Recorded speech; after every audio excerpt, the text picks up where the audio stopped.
நண்பர்கள் அனைவருக்கும் வணக்கம். நம்ம இன்றைக்கி இந்த ஏப்ரல் மந்தோட 4th வீக்கில் இருக்கோம். இன்றைக்கி சண்டே அதிகாலையில் சென்னை சுற்றி ஓரளவுக்கு நல்லாவே மழை பெஞ்சிருக்கு. நம்ம ஏரியாவிலும் நல்லா மழை பெஞ்சது.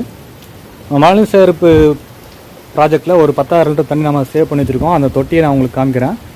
இப்போ நம்ம இந்த வெயில் காலத்தில் செடிகளுக்கு தண்ணி பற்றாக்குறை வருமா அப்படின்னு நம்ம யோசிச்சுட்டு இருந்த நேரத்தில் இயற்கையே நமக்கு வந்து ஊரடங்கு அதிகமாக இருக்குது. இந்த நேரத்தில் வந்து நீங்கள் நிச்சயமாக காய்கறிலாம் விளைஞ்சு தான் ஆகணும் அப்படின்றதுக்காக இயற்கையே நமக்கு கை கொடுத்துருக்கு.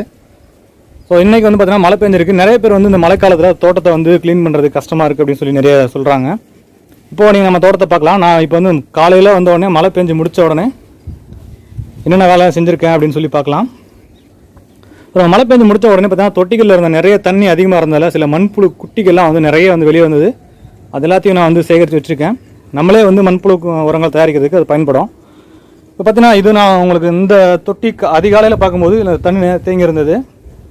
போக போக இந்த தண்ணியெல்லாம் வடிஞ்சு பாருங்கள் இப்போ அந்த எந்த அளவுக்கு ட்ரையாக இருக்குன்னு சொல்லிட்டு. ஸோ நம்ம எந்த தொட்டிலுமே வந்து தண்ணி இல்லை. ஓரளவுக்கு நம்ம காலையில் மழை பெஞ்சு முடிச்சதுக்கப்புறம் முதல் வேலையாக வந்தோம்னா தொட்டியில் ஏதாவது தண்ணி தேங்கியிருக்கா அப்படின்னு சொல்லி பார்க்கணும். அப்படி தேங்கி இருந்ததுன்னா இமீடியட்டாக வந்து நம்ம அந்த தண்ணியை வந்து வெளியேற்றி விடணும். வெளியேற்றினா தான் செடிகள் நல்லாயிருக்கும், இல்லைனா செடிகள்லாம் அழுகி போயிடும். நான் ஏற்கனவே காமிச்சிருந்தேன் கீரைகள்லாம் வந்து ரொம்ப சூப்பராக இருக்குது இப்போ 3 வாரத்தில் அப்படின்னு சொல்லிட்டு. வந்து பார்த்திங்கன்னா வல்லாரை இருக்குது, இது பொன்னாங்கண்ணி இருக்குது, இந்த மாதிரி இது பண்ணைக்கீரை இருக்குது. இந்த மாதிரி கீரைகள் நிறைய கீரைகள் நம்ம தோட்டத்தில் இருக்குது. பாருங்கள், இந்த கீரைகள் தான் இப்போ வந்து இந்த சம்மருக்கு நம்ம கை கொடுத்துட்ருக்கு.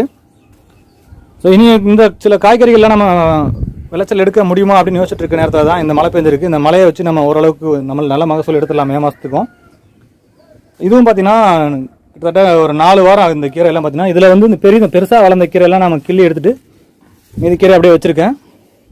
இப்போ லாக்டவுன் இருக்கிறதால முடிஞ்ச வரைக்கும் நம்ம வந்து நம்ம தோட்டத்தில் இருக்கக்கூடிய கீரைகள்லாம் விளைஞ்சி எடுக்கலாம்னு சொல்லிட்டு நிறைய கீரைகள் போட்டிருக்கேன்.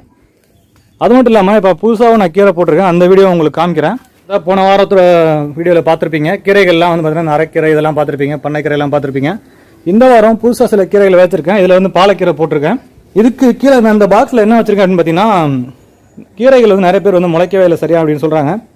இந்த மாதிரி பாக்ஸில் பின்னில் போட்டு அதை வந்து ஒரு 24 ஹவர்ஸ் நம்ம இப்படியே மூடி வச்சிட்டோம்னா அதோட ஹீட்டில் எல்லா விதையும் நல்லா முளைச்சி வரும். 24 ஹவர்ஸ் எடுத்துருக்க வேண்டியது. இருந்தாலும் சாயந்தரம் மழை வர்ற மாதிரி இருந்ததால் இன்னைக்கு காலையில் வரைக்கும் அப்படியே வச்சிருக்கேன். இப்போ நம்ம இதை வந்து நம்ம ரிமூவ் பண்ணி பார்க்கலாம். இதில் வந்து பார்த்தீங்கன்னா நம்ம போட்ட கீரைகள்லாம் எப்படி வளர்ந்துருக்கு அப்படின்றத நம்ம இப்போ எடுத்து பார்க்கலாம். பின் எல்லாமே பார்த்தீங்கன்னா ஒரே இடத்துல இருந்து மொத்தமாக அங்கே ரேக்கில் வச்சுருந்தேன். இப்போ வந்து நம்ம விதை போடுறதுக்காக மொத்தமாக எடுத்து வந்து இங்கே விதை போட்டுருந்தேன். அந்த விதை போட்ட வீடியோவை நான் அட்டாச் பண்ணுறேன், அதையும் பாருங்கள். இந்த கீரை விதைக்கிறது ரொம்ப ஈஸி. அது மட்டும் இல்லாமல் நம்ம முதல்ல தோட்டம் ஆரம்பிக்கிறவங்களுக்கு இந்த கீரை தான் ரொம்ப கை கொடுக்கும். ஏன்னா இதுக்கு வந்து பார்த்திங்கன்னா பராமரிப்பு விலையும் ரொம்ப கம்மி, ஈஸியாகவும் வளரும், ஒரே மாதத்தில் வளர்ந்துடும். இந்த சம்மரில் நல்லா வளரக்கூடியது. இந்த மாதிரி பின்னோ அல்லது பேக்கோ நீங்கள் எடுத்துக்கிற பேக்கில் கொஞ்சம் கேப் விட்டு ஒவ்வொரு கோடாக போட்டு அந்த கோட்டில் நிறைய விதைகளை போடலாம்.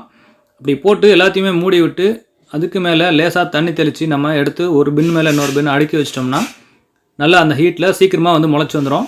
அப்படி பின் இல்லாதவங்க பேக் தான் யூஸ் பண்ணுறீங்க அப்படின்னா அது மேலே பிளாஸ்டிக் கவர் ஏதாவது போட்டு மூடி வைங்க. அப்போ வந்து அந்த ஹீட்டில் அது ஈஸியாக வந்து விதைகள் முளைச்சி வரும். முதல்ல போட்ட தொட்டியில் கொத்தமல்லி விதைச்சிருக்கேன். நம்ம மல்லி விதை வெளியே கிடைக்காதெல்லாம் நம்ம வீட்டுக்கு பயன்படுத்தக்கூடிய மல்லியே வந்து நொறுக்கி போட்டிருக்கேன். இது எப்படி முளைக்குதுன்னு சொல்லிட்டு இதோட முளைப்பு திறனை பார்க்கலாம். விதைகள்லாம் விதைச்சி முடிச்சதுக்கப்புறம் அந்த விதைகள் மேலே சைடில் இருக்கக்கூடிய மண்ணை லேசாக வந்து மூடி விடலாம். இந்த மண்ணை மூடும்போது ரொம்ப அழுத்தக்கூடாது, லேசாக மூடி விடணும். ரொம்ப அழுத்தினோம்னா விதைகள் முளைக்கிறதுக்கு ரொம்ப கஷ்டமாக இருக்கும். இப்போ இந்த எல்லா மண்ணும் நம்ம இது மாதிரி மூடி விட்டுட்டு அதுக்கப்புறம் லேசாக தண்ணி தெளிக்கும். தண்ணி தெளிக்கும் போது ரொம்ப அதிகமாக தெளிச்சிங்கன்னா விதைகள் அழுகி போயிடும். அதனால் ரொம்ப கம்மியான அளவில் பூவாளி மூலமாக நம்ம தண்ணி தெளித்து அதை ஒன்று மேலே ஒன்று எடுத்து நம்ம அடுக்கி வச்சிடலாம். மறுபடியும் இந்த கீரைகள் முளைச்சி வந்ததுக்கப்புறம் கூட பார்த்தீங்கன்னா அதிகமாக தண்ணி தெளிக்கக்கூடாது. ஓரளவுக்கு தண்டுகள் நல்லா வளர வரைக்கும் ரொம்ப குறைவான அளவே நம்ம தண்ணி தெளிக்க வேண்டியிருக்கும். அப்படி அதிகமான அளவு தண்ணி தெளித்தோம்னா கீரைகள் சீக்கிரமாக முளைச்சி வந்த கீரைகள் கூட அழுகி போகிறதுக்கான வாய்ப்புகள் இருக்குது. அதனால் மிகவும் குறைவான அளவு தண்ணீரை நீங்கள் தெளிக்கணும். இப்போ நான் இதை வந்து உங்களுக்கு ஓப்பன் பண்ணி காமிக்கிறேன் எப்படி முளைச்சிருக்கு அப்படின்னு சொல்லிட்டு. இப்போ இதில் அரைக்கீரை சிறுக்கீரை எல்லாமே ஒவ்வொரு ட்ரேலையும் விதைச்சிருக்கேன். பாருங்கள் இது எப்படி முளைச்சி வந்திருக்குன்னு சொல்லிட்டு. இப்போ இது வந்து பார்த்தீங்கன்னா கிட்டத்தட்ட இது இந்த விதைச்சி ஒரு 36 மணி நேரம் ஆச்சு, 1.5 நாள் ஆச்சு. நேற்று ஈவினிங்கே தான் ஓப்பன் பண்ணியிருக்கணும். ஸோ நேற்று ஈவினிங் மழை வர மாதிரி இருந்ததால் ஓப்பன் பண்ணல. இப்போ இதோட இது முளைச்சி வந்திருக்கு தான் உங்களால் பார்க்க முடியும் நல்லா டீப்பாக பார்த்தீங்கன்னா. பாருங்கள்,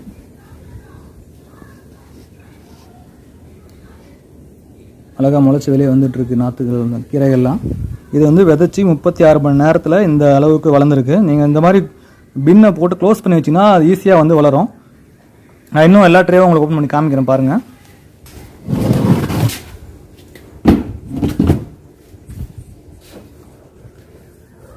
பாருங்கள் எல்லாமே முளைச்சி வெளியே வந்துட்டுருக்கு. இந்த கோடுலாம் தெரியுதுங்களா உங்களுக்கு, கீரைகள்லாம் முளைக்கிறது பாருங்கள். இந்த கோடு தெரியுதா டிஃப்ரெண்ட், கரெக்டாக இந்த கோட்டில் தான் நான் வந்து கீரை விதைச்சிருக்கேன். இந்த கோடு எல்லாமே வந்து முளைச்சி ரெடி ஆகிட்டுருக்கு. ஒரு சில கீரைகள் முளைச்சி வெளியே வந்துட்டுருக்கு பாருங்கள். ஸோ ஒவ்வொரு வகையான கீரைகள் வந்து ஒவ்வொரு மாதிரி டைம் எடுத்துக்கும்.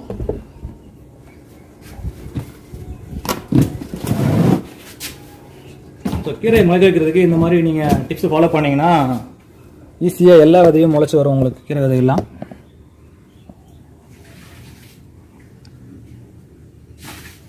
இது வந்து அடுத்த வார பதிவில் கண்டிப்பாக இது வளர்ச்சி எப்படி இருக்குன்னு நான் உங்களுக்கு பதிவிடுறேன். இந்த மாதிரி நம்ம பின்லாம் யூஸ் பண்ணுறதால ஈஸியாக மூவ் பண்ணி நம்ம தனியாக ஒரு இடத்துல கொண்டு போய் வச்சு விதைக்கிறதோ மற்ற வேலைகள் செய்யும்போது நம்ம யூஸ் பண்ணிக்கலாம், நல்லா ஈஸியாக இருக்கும். ஸோ இப்போ நம்ம தோட்டம் எந்தளவுக்கு சுத்தமாக இருக்குன்னு நீங்கள் பார்த்துருப்பீங்க.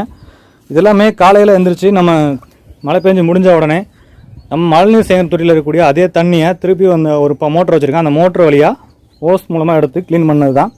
நமக்கு எல்லாமே நம்ம தோட்டத்தில் தண்ணி தேங்காத அளவு தான் ஸ்டாண்ட்லாம் செஞ்சு வச்சுருக்கேன் பாருங்கள், நீங்களே பார்ப்பீங்க. இப்போ அடியில் எங்கேயுமே வந்து பார்த்தீங்கன்னா உங்களுக்கு தரையில் வந்து வெறும் லெக்ஸ் மட்டும் தான் டச் ஆகும், இந்த பைப் மட்டும் தான். இது நம்ம க்ளீன் பண்ணுறது ரொம்ப ஈஸி.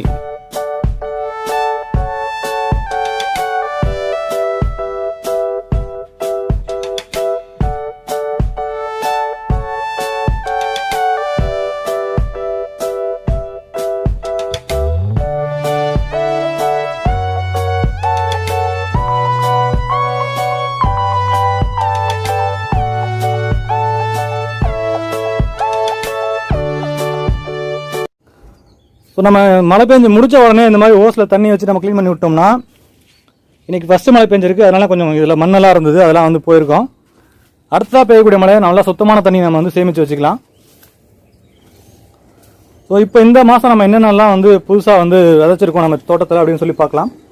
நான் உங்களுக்கு போன வாரம் காமிச்சிருந்தேன், இந்த காராமணி வந்து இந்த மாதம் நடவு செஞ்சது, இந்த காராமணி இதே மாதிரி போன மாதம் நடவு செஞ்சதுன்னு சொல்லி காமிச்சிருந்தேன். அது எல்லாத்துக்குமே இந்த வாரத்தில் நான் பந்தல் கட்டி அதை கொடி ஏற்றி விட்டுருக்கேன். பாருங்கள், நீங்கள் போன வாரம் பார்த்ததுக்கும் இந்த வாரம் பார்த்ததுக்கும் எந்த அளவுக்கு வளர்ச்சி இருக்குன்னு சொல்லிட்டு நம்ம அதுக்கு தேவையான பந்தெல்லாம் அமைச்சு கொடுத்தோம்னா அது வேகமாகவே மேலே படர்ந்து போகும். இந்த கொடி வகை காய்கறிகளை கொஞ்சம் வேகமாக வளர்க்குறதுக்கு என்ன பண்ணணும்னு பார்த்தீங்கன்னா, இந்த மாதிரி பழைய இலைகள்லாம் கொஞ்சம் கட் பண்ணி விட்டோம்னா அந்த கொடி வகைகள் வேகமாக வளர்ந்து மேலே வரும். நீங்கள் போன வாரம் பார்த்ததுக்கும் இந்த வாரம் பார்க்க நிறைய வித்தியாசம் தெரியும், நல்லா வளர்ந்துருக்கும். இது ஒரு ஃபேன்சி ஃப்ளவர் அழகாக இருக்குன்னு வச்சுருக்கேன். இதே மாதிரி செம்பருத்தியும் நாட்டு செம்பருத்தி நல்லா பூத்துட்ருக்கு. பாகற்காய் ஏற்கனவே சொல்லியிருந்தேன், இந்த பாகற்காய் வந்து தானாக முளைச்ச செடின்னு சொல்லிட்டு ரொம்ப சூப்பராக காய் விட ஆரம்பிச்சிருக்கு. நம்ம தோட்டத்தில் நம்ம விதைக்கிற காய்கறி செடிகளை விட தானாக முளைக்கிற காய்கறி செடி ரொம்ப நல்லா வளருது. விதைக்காய் விட்டுருந்த கீரை நல்லா விதை வந்திருக்கு, வெயிட் தாங்காமல் கீழே சாஞ்சிருக்கு மழை பெஞ்சதால். ஸோ இதுக்கு நான் குச்சி வச்சு கட்டியிருந்தேன், இருந்தாலும் இதோட வெயிட் தாங்காமல் கீழே சாஞ்சிருக்கு. இப்போ பாருங்கள், நம்ம தோட்டத்தில் அந்த மழை பெஞ்சாலும் ஓரளவுக்கு செடிகள் டேமேஜ் ஆகாமல் இருக்குது. காரணம் என்ன பார்த்தீங்கன்னா, இந்த ஸ்டாண்ட் தான் இப்போ இந்த தொட்டியோடு சேர்ந்த மாதிரியே வச்சுருக்கேன். பாருங்கள், இதெல்லாம் பார்த்தீங்கன்னா கொஞ்சம் வெயிட்டுக்கு வந்து கீழே சாஞ்சிருக்கு. நான் ஏற்கனவே சொன்னேன் உங்களுக்கு போன வாரத்தில், இதெல்லாம் ஏற்கனவே அறுவடை முடிச்ச செடி. இருந்தாலும் வந்து இப்போ புதுசாக நம்ம தக்காளி இந்த சம்மரில் உடனே போட்டு நம்ம அறுவடை எடுக்க முடியாது, இப்போ லாக்டவுன் வேறு இருக்குன்றதால பழைய செடியை கட் பண்ணி விட்டுருக்கேன்னு சொல்லியிருந்தேன். அதில் வந்து துளிர்கள் தான் இது வேகமாக வளர்ந்துருக்கு. நான் இது மட்டும் ஒரு சில மட்டும் கட்டாமல் விட்டுருந்தேன், மற்ற செடிகள்லாம் உள்ளார கட்டி விட்டுருக்கேன். இந்த கட்டாமல் பார்த்தா இப்போ வெயிட்டில் கீழே இறங்கியிருக்கு. இப்போ 1-2 கிளைகள் நான் கட்டாமல் விட்டதுக்கு இந்த மாதிரி கீழே தொங்கிட்டு இருக்கு. ஒருவேளை இது மொத்தமாக கட்டாமல் விட்டுருந்தேன்னா செடியோட நிலைமை என்ன ஆயிருக்குன்றது நீங்களே யோசிச்சு பாருங்கள். எல்லாமே காற்றுல வந்து சாஞ்சு கீழே விழுந்து உடஞ்சிரும். நம்ம வீட்டுக்கு தேவையான காய்கறிகள் ஓரளவுக்கு இருந்துட்டு தான் இருக்குது. இன்னும் பாருங்கள், செடி டொமேட்டோலாம் சூப்பராக பழுத்துருக்கு.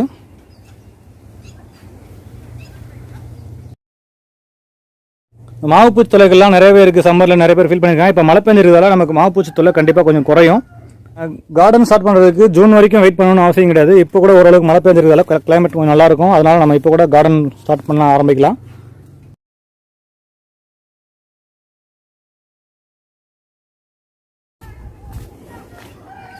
கத்திரி நம்ம தோட்டத்தில் ஒரு சில காய்கள் இருக்குது பாருங்கள், இருக்குது. இதெல்லாம் அறுவடை முடிஞ்சதுக்கப்புறம் இன்னும் 1-2 காய் வந்துட்டு இருக்கு. அறுவடை எல்லாம் முடிஞ்ச நிலைமையில் மறுபடியும் வந்து செடியை கட் பண்ணி விட்டுருக்கேன் பாருங்கள். இந்த மாதிரிலாம் கட் பண்ணி விட்டுருக்கேன், நிறைய துளிர்கள் வர ஆரம்பிச்சிருக்கு. இதெல்லாம் ஏற்கனவே அறுவடை முடிஞ்ச செடி, சின்ன சின்ன துளிர்கள் வருது பாருங்கள். இந்த மாதிரி இருக்குங்க சொல்லி ஏற்கனவே காமிச்சிருந்தேன், தானாக ஒரு செடி முளைச்சிருக்குன்னு சொல்லிட்டு. அது இந்த சம்மரில் நிறைய கஷ்டப்பட்டு காய் வளர்ந்துட்டு இருந்தது. இப்போ தான் மழை பெஞ்சிருக்கு. இனி இது கொஞ்சம் நல்லா காய் வரும் அப்படின்னு எதிர்பார்க்குறேன். பாருங்க, ஒவ்வொரு கிளையிலையும் பார்த்தீங்கன்னா ஒவ்வொரு பிஞ்சுகள் இருக்குது. ரொம்ப நல்லாவே வந்துட்டுருக்கு. இது ரொம்ப ஹீட் காரணமாக காயெல்லாம் எப்படி போகுது, என்ன தான் ஷேட் போட்டாலும் நம்மளால் கண்ட்ரோல் பண்ண முடியல. இருந்தாலும் இப்போ மழை வந்துருக்கிறதால ஓரளவுக்கு நமக்கு இது மகசூல் கிடைக்கும் அப்படின்னு எதிர்பார்க்குறேன். பிஞ்சுகள் நிறைய இருக்கு பாருங்க.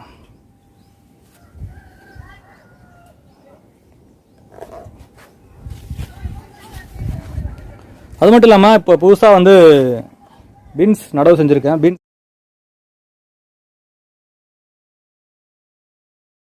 அதே மாதிரி வெண்டைக்காய் நடவு செஞ்சுருக்கேன். அதே மாதிரி இந்த அவரையெல்லாம் எல்லாமே பூக்க ஆரம்பிச்சிருக்கு. கொஞ்சம் பூச்சி தாக்கல் இருந்தது, நான் பூச்சி விரட்டி தெளிச்சு விட்டுருக்கேன். ஓரளவுக்கு வந்துட்டுருக்கு. 1-2 காய்களும் வர ஆரம்பிச்சிருக்கு. இதில் பாலக்கீரை சொல்லியிருந்தேன் போன வாரம், நடுவில் பாலக்கீரை இருக்குன்னு சொல்லிட்டு. மழை பெஞ்சதால எல்லாமே வந்து தலைக்கீழ கவுந்து கிடக்குது. அதே மாதிரி செடி அவரை புதுசாக நடவு செஞ்சுருக்கேன். இந்த அவரை நடவு செய்கிறதுக்கு இந்த மண்ணை நான் ஏற்கனவே இந்த நாற்று போட்ட உடனே வந்து இதை பதப்படுத்தி வச்சுருந்தேன். நாற்று போட்டு கிட்டத்தட்ட 15 நாள் ஆச்சு. இந்த 15 நாளில் நாற்று நடவு செய்கிறதுக்கு தயாராகிருச்சு. இந்த மண்ணை உயிரினங்கள்லாம் போட்டு நல்லா பதப்படுத்தி வச்சுட்டு அதுக்கப்புறம் நம்ம நடவு செய்ய ஆரம்பிக்கணும். மண் நல்லா இது மாதிரி தூளாக இருந்தால் தான் மண் செடியோட வளர்ச்சி ரொம்ப நல்லாயிருக்கும். இப்போ இந்த நாற்று நடவு தயாராக இருக்குது. கிட்டத்தட்ட 3 இன்ச்சுக்கு மேலே வளர்ந்துருச்சு. இந்த மாதிரி நர்சரியில் நம்ம நாற்றுக்காக வளர்த்து எடுத்து நடுறதால நமக்கு அந்த மண்ணை பதப்படுத்துறதுக்கான டைம் நல்லா கிடைக்கும் தொட்டியில். அதே மாதிரி வேர்கள் பாருங்கள் நல்லா சூப்பராக வளர்ந்துருக்கு. இப்போ இதை எடுத்து நான் வந்து நம்ம அந்த தொட்டியில் நடவு இது செடி அவரை தான். இது 3 மாதத்துலேயே வந்து காய்க்கக்கூடியது. அதனால தான் இந்த சம்மரில் பயிரிடுறேன். இதே நீங்கள் கொடி அவரையாக தான் நீங்கள் இந்த சம்மரில் பயிரிட வேண்டாம் முடிஞ்ச வரைக்கும்.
அது மட்டும் இல்லாமல் நம்ம இந்த பொங்கலுக்கு அறுவடை செஞ்ச மஞ்சளை எடுத்து வச்சுருந்தோம். அது ஓப்பன் ஏரில் வச்சுருந்தா இந்த மாதிரி முளைச்சி வரும்னு சொல்லியிருந்தேன். பாருங்கள், எல்லா மஞ்சளும் முளைச்சி வந்தாச்சு. இப்போ வந்து நம்ம இது நடவு செய்கிறதுக்கு தயாராகிருச்சு. இப்போ நான் இதையும் எடுத்து நான் நடவு செய்ய போகிறேன். இந்த மஞ்சள் நடவு செய்கிறதுக்கு நான் 1 அடி பேக்கை வந்து யூஸ் பண்ணியிருக்கேன். ஒவ்வொரு பேக்லையும் 2 மஞ்சள் நடவு செய்ய போகிறேன். இந்த மஞ்சள் வளர்கிறதுக்கு கிட்டத்தட்ட 10 மாதம் வரைக்கும் ஆகும். நமக்கு அடுத்த பொங்கலுக்கு இது அறுவடை கிடைக்கும். மஞ்சள் நடவு செய்யும்போது மஞ்சளை முழுசாக உள்ளார முழுகி வைக்காமல் அந்த முளைச்சிருக்கக்கூடிய அந்த பகுதியை மட்டும் மேலே தெரிகிற மாதிரி நம்ம வந்து நடவு செய்யணும். அப்போ தான் வந்து அது வெளியே முளைச்சி வரும். அப்படி இல்லை ரொம்ப ஆழமாக நட்டோம்னா தண்ணி அதிகமாக ஊற்றும் போது அழுகி போயிடும். ஸோ நம்ம தோட்டத்தோட ஏப்ரல் மந்தோட 4th வீக் அப்டேட் இவ்வளவு தான். இப்போதைக்கு இந்த சம்மரில் முடிஞ்ச வரைக்கும் குறுகிய கால பயிர்களாக பயிரிடுங்க. முடிஞ்ச வரைக்கும் முடிஞ்சால் அந்த மழை தண்ணியை சேமித்து வச்சுங்க, நம்ம வெயில் காலத்துக்கு பயன்படும். ஸோ இந்த வீடியோ உங்களுக்கு பிடிச்சிருந்தா லைக் பண்ணுங்கள், நண்பர்களுக்கும் ஷேர் பண்ணுங்கள். மறக்காமல் நம்ம குணா கார்டன் ஐடியாஸ் சேனலை சப்ஸ்கிரைப் பண்ணிங்க. மேலும் இதே மாதிரி ஒரு நல்ல பயனுள்ள வீடியோவை சந்திக்கலாம். நன்றி.